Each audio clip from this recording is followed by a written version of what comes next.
Good morning, everyone. It's Lee Henson, President and Founder of AgileDad, and it's time for today's episode of the Daily Stand-Up. So without any further ado, let's get started. It's Wednesday. Life is good. Things are on the move, and we are talking about the product manager again. That's right. We're trying hard to get this week all dedicated to product managers. All you product managers out there, we're showing you some love. So let's talk about the 4 key skills that no one talks about when they're talking about a product manager. So if you're going to be an effective product manager, you understand already that's a fundamental role. And that to succeed, you have to be diverse in quite a variety of necessary competencies. It can't just be any one set of skills that you have. So being a driving force in a product means that you have to have both technical and non-technical knowledge wrapped up so that you can get those two to meet each other and so that you can be more competent in the things that you're discussing. So it's almost like this perfect Venn diagram of user experience, technology, and business, where you're kind of right in the middle of that. So you're right smack in the middle of where that is. So if you think about it that way, I'm going to talk about 4 skills that no one ever discusses. So the first one's called product sense, right? Or product intuition. It's not necessarily something concrete, but it's a skill to understand what makes a product credible. So it's a skill to be able to judge relevant solutions for user problems and find out how they can make your product more superior.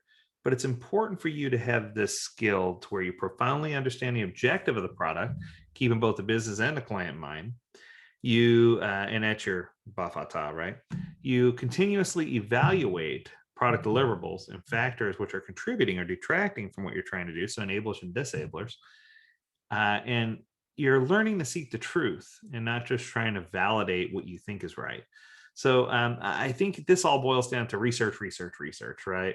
You need to find opportunities where your product can excel, things that you can work on, and you need to find parts of your product where it really serves the best goal. So there's lots of opportunity here. So that's truth number 1, or skill number 1 that people don't talk about. The second one's one of my favorites. I call it being an empath, or showing empathy. Empathy is the greatest skill a product manager can have. Okay. Empathy in product management means that you have an option to either hinder enough to tune in and watch, or be sufficiently humble to learn and change, and that you're ready to comprehend what somebody is managing and try hard to understand them. This is the tie-in with people versus like intellectuality, and recognizing certain things or circumstances are just going to be the case.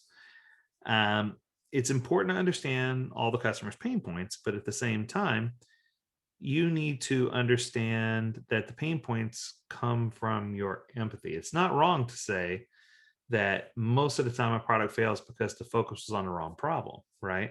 And you hear me say all the time when I'm talking to product owners and scrum masters alike, I always talk to them and I say, you need to diagnose. You need to listen to the symptoms and make a diagnosis. It's not about just automatically pointing to a single source solution. And I think that when you miss out on these insights, that's what stifles. So you can do this by being a good listener, turning your insights into action, and getting back to more conversation. I know we're still in pandemic land, but the truth is more and more conversation is starting to happen, and I think it's totally cool. So how about this one? Number 3, this is going to sound counterintuitive, but it really works. Be less intelligent. Play the I'm just learning card, right? Be the learner, I guess is the better way to put it. No matter how much experience you have, no matter how many products you built to date, you should always be asking the who, what, why, when, where, and how. Start with accepting the fact that you know nothing about what people want, right? If you go in with cognitive bias, or if you go in with direction or steering, you might assume you know what the people want when you actually have no idea what they really need. So always be in a state of mind where you're learning. And this will always give you the light to explore and come up with more creative ideas. So this is going to be your path to figure out exactly how you're going to get to where you're trying to get. So always make sure you're asking why, how, when, what, who. All of those things are so incredibly important.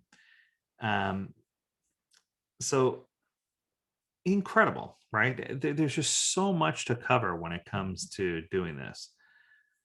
So first principle thinking is another. So most product managers follow first principle thinking. That helps them to stick with the basics, right? Always ask about the basic problem. Why are we building this product? What problem are we trying to solve? Who's going to be using this product? This helps the product managers bound their teams around what the basic problem is and identify that vision and strategy that's going to lead it to a solution. Pretty simple, pretty straightforward. And a bonus one, and I'll throw in there for you, is that you should always be emotionally strong. Product owners, product managers, they're the decision makers when it comes to product development. So they need to be emotionally strong in the process. Sometimes they need to make big decisions where they have to choose to prioritize what's going to be done and what's not going to be done. So they put their blood and sweat into developing what's to be completed, but the product manager is expected to be emotionally strong because sometimes you're going to face a situation where they have to discontinue something that's their baby, or they're going to have to put something on hold or not work on something. And sometimes they have to deliver hard news when it comes to failure or the product going in a different direction. And I think it's important for you to really understand and go through the cycles of being aware, right? Having emotional self-awareness, and then managing within yourself, using self-control, adaptability, reorienting yourself, looking for the positive outlook, having some social awareness where you're expressing empathy and going through organizational awareness and making sure everyone knows what's going on, and then managing relationships with influence, using coaching skills, conflict management skills, building teamwork, and being an inspirational leader. I think those are the keys that are going to help you really zoom in and drive force and just really be that product manager you're trying to be. So I hope you enjoyed this episode of the Daily Stand-Up Podcast. As always, we encourage you to visit AgileDad.com where you can learn more about this topic and plenty others. As always, we encourage you to stay healthy, stay well, and stay agile. If you have a topic you want covered on the Daily Stand-Up Podcast, learn more at AgileDad.com. We'd love to hear your idea. Until next time, do take care.